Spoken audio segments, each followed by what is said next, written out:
Guys, Scott here. In this video, we're going to take a look at the race card tomorrow for the Pennsylvania Derby. I'm going to start with race number 6 and kind of just handicap who I like up until the big race. And there's a couple races I have no sort of confidence in picking anybody.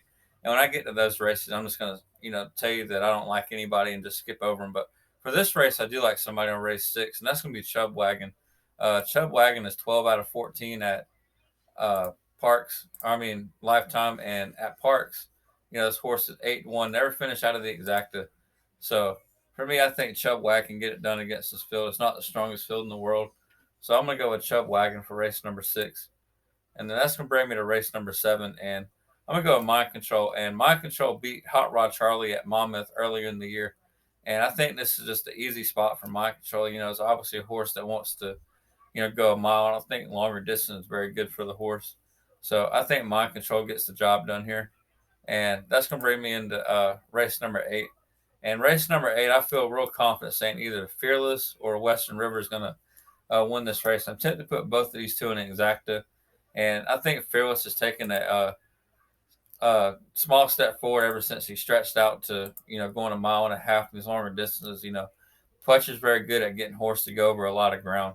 And ever since, he won the grade 2 Brooklyn going a mile and a half and the Birdstone afterwards. Now, this horse is just, really taken to that. It's not going to be a grade 1, Breeders' Cup Classic type horse, but, the competition when you start seeing those mile and a half races gets a lot different. And Fearless is certainly capable of beating this field. And then you got Western River, who's out of Tappet. Tappets excel at a mile and a half. And Western River got 4th in the Peter Pan. And he kind of took the wide trip around that race. I think he could have got a good second or third, a little bit better effort. And they were talking about potentially putting him in the Belmont off this effort. But I think they did the smart thing, put him back in an allowance race at Churchill, got him the win. And they tried him again in the Cotillion Stakes. And, he just didn't fire in that, got 5th. And they tried him on turf in the Dueling Grounds Derby. He got, 12th. So not real good. But I think he can get back on dirt and get back to a mile and a half and certainly be within this horse. And at an 8-1 price, I'm gonna be tempted to take that. And you get to races 9 and 10. There's nobody that I have any sort of confidence in those races, and that's gonna bring me to race number 11. And race number 11, I think this race is gonna come down to 3 horses. Green Up from Todd Pletcher. Green Up in the Catherine Sophia Stakes. Won that race in August, and also beat Interstate Daydream, who had become a solid horse, for Brad Cox. Not the super top of the division, but very solid. And I think Green Up can repeat that kind of effort. Certainly makes her a contender in this spot. And then a Dare Mander, who a lot of people are high on earlier in the year, and Dare Mander's back under Baffert now.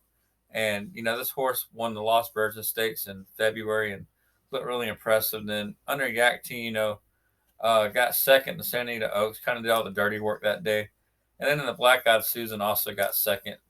So this horse, being back under Baffert certainly has a chance. But I think in this race, I'm going to go with either Green Up or Secret Oath as my 2 top picks. Secret Oath's kind of, been playing second-itis and Ness the last 2 races. But, Secret Oath did win the Kentucky Oaks and then kind of got a bad trip in the Preakness to finish 4th.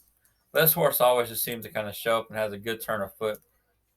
And I think the fact the race is back at a mile and 16th is probably more where, Secret Oath wants to go, as it helps her kick out a lot. And then that's going to bring me to the Pennsylvania Derby. And I'm just going to say this is Taba's race to lose. I'm going to go with Taba over Skippy Longstock and Simplification as my exacta. I'm going to try to beat Cyberknife and leave him out. I hope I don't wind up regretting that, but I do think Taba's going to win this race. And I think one of these two can, certainly fill out that spot for second. Hopefully give me a little bit of a price. But that's what I'm playing the Pennsylvania Derby card tomorrow. Thanks for watching, guys.